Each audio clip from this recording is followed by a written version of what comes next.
Viral di media sosial video pengendara mobil ketakutan saat didatangi sekelompok debt collector atau penagih utang.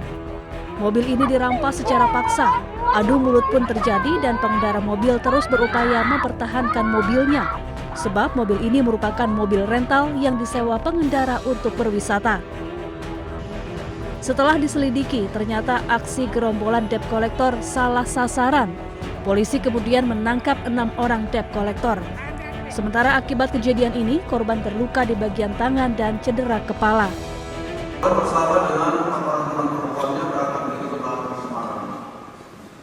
Pada saat kendaraan yang dikemudikan oleh saudari Anita Dewi ini hendak masuk pintu tol Kaligawe Kota Semarang, situasi yang berulang di jalan normal secara tiba-tiba berubah vertikal. Kendaraan tersebut secara mendadak dipepet dan dihentikan secara paksa oleh 6 orang pelaku. Keenam pelaku kini ditahan di Polda Jawa Tengah dan terancam hukuman 5 tahun penjara. Dari Semarang, Jawa Tengah, Wisnu Wardana, iNews melaporkan.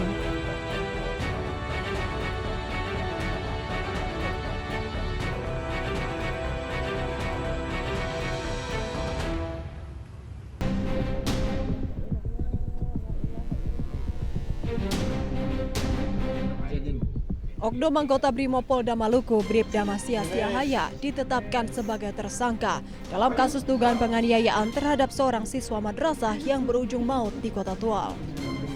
Pelaku juga dipecat tidak dengan hormat dan berkas perkaranya telah dilimpahkan ke Kejaksaan Negeri Tual. Pelaku kini terancam pidana maksimal 15 tahun penjara dan denda maksimal 3 miliar rupiah. Ancaman pidana maksimalnya 15 tahun. Denda maksimalnya sekitar 3 miliar ini. Namun nanti itu proses ada di saat peradilan, saat persidangan. Jadi sekarang ini baru tahap penyerahan berkas dan penelitian kelengkapan formil dan material oleh kawan-kawan Jaksa Penuntut Umum di Kejaksaan Negeri Tual. Polri juga memastikan keluarga korban mendapatkan pendampingan serta perlindungan yang diperlukan selama proses hukum berlangsung. Sebelumnya, Bribka Masias diduga menganiaya korban bersama kakaknya yang dituduh terlibat balap liar. Korban dipukul oleh oknum Brimob menggunakan helm di bagian kepala. Pukulan tersebut membuat korban jatuh tersungkur hingga dinyatakan meninggal dunia. Tim Liputan iNews melaporkan.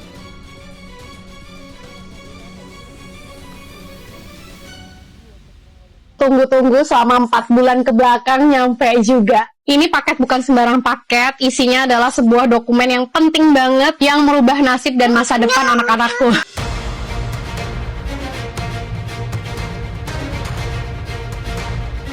Polemik alumni LPDP yang dinilai mengaku bangga anaknya menjadi warga negara Inggris membuat Dirut LPDP Sudarto turut menyampaikan permohonan maaf atas kegaduhan yang timbul. Namun Sudarto meyakini mayoritas alumni LPDP tetap berdedikasi mengabdi dan berkontribusi untuk negara. Sudarto menegur dan mengingatkan seluruh alumni LPDP agar menjaga etika, terlebih pendidikan tinggi mereka dibiayai dari uang rakyat. Ya, itu dari uang rakyat. Tadi Pak Dedi mengingatkan saya ada jargon sekarang LPDP, ya, saya mengingatkan teman-teman lupa pakai duit pajak. Sementara Direktur Jenderal Administrasi Hukum Umum Kementerian Hukum Widodo mengingatkan Dwi Sasetyaning Tias alumni LPDP untuk tidak mengintervensi hak anaknya dalam memilih hak warganegaraan. Hingga saat ini anak Dwi Sasetyaning Tias masih berstatus WNI.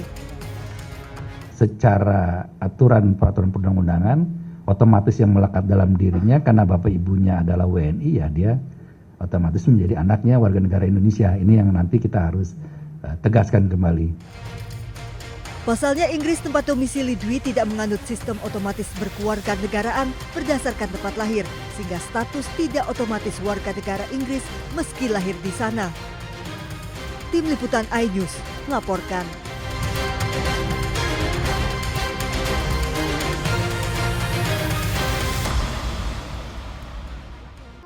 Tidak cukup aku yang WNI, anak-anakku juga harus WNI juga. Ini adalah paket yang sangat penting yang menyangkut masa depan anakku. Kita coba buka ya. Sebuah video unggahan akun Mili Alexander viral di media sosial merekam momen ketika ia dengan bangga memperlihatkan perjuangannya menjadikan sang anak menjadi WNI. Ini paket bukan sembarang paket, isinya adalah sebuah dokumen yang penting banget yang merubah nasib dan masa depan anak-anakku. Hal ini berbanding terbalik dengan postingan pemilik akun @sasetyaningtyas. Seorang ibu asal Indonesia tinggal di Inggris yang bangga karena anaknya mendapat paspor asing viral di media sosial. I know the world seems unfair, tapi cukup aku aja yang WNI, anak-anakku jangan. Warganet ramai-ramai mengkritik karena ia dan suaminya adalah penerima beasiswa LPDP. Setelah menerima amplop, ia menunjukkan ekspresi terharu dan menyebut ini paket bukan sembarang paket. Dirinya mendapatkan surat dari Home Office Inggris yang menyatakan kalau anaknya yang kedua diterima menjadi warga negara Inggris dan menerima paspor secara resmi. Usai viral di media sosial, Sasetyaningtyas pun mengunggah tulisan permohonan maaf. Ia menyebut video tersebut dibuat sebagai bentuk rasa kecewa dan frustasi sebagai WNI terhadap kondisi Indonesia hari ini. Ini paket bukan sembarang paket, isinya adalah sebuah dokumen yang penting banget yang merubah nasib dan masa depan anak-anakku.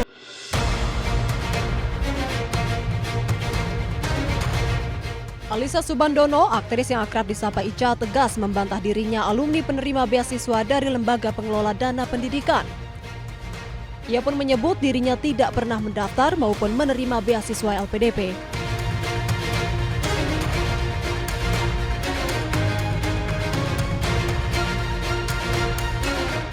Ia juga menjelaskan pendidikan sarjananya ditempuh di Monash University dengan biaya pribadi. Dan untuk jenjang magister, Alisa mendapat beasiswa dari London School of Public Relations. Sementara itu, penyanyi sekaligus musisi Isyana Sarasvati juga meluruskan kabar yang menyebut dirinya penerima beasiswa LPDP.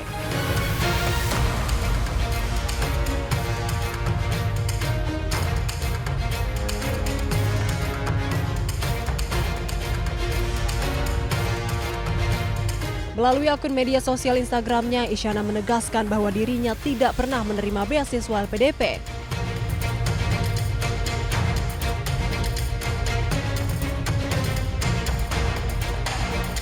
Diketahui, Isyana menempuh pendidikan musik di Nanyang Academy of Fine Arts Singapura untuk program diploma, sebelum melanjutkan studi di Royal College of Music Inggris untuk jenjang sarjana dan magister. Tim Liputan iNews melaporkan.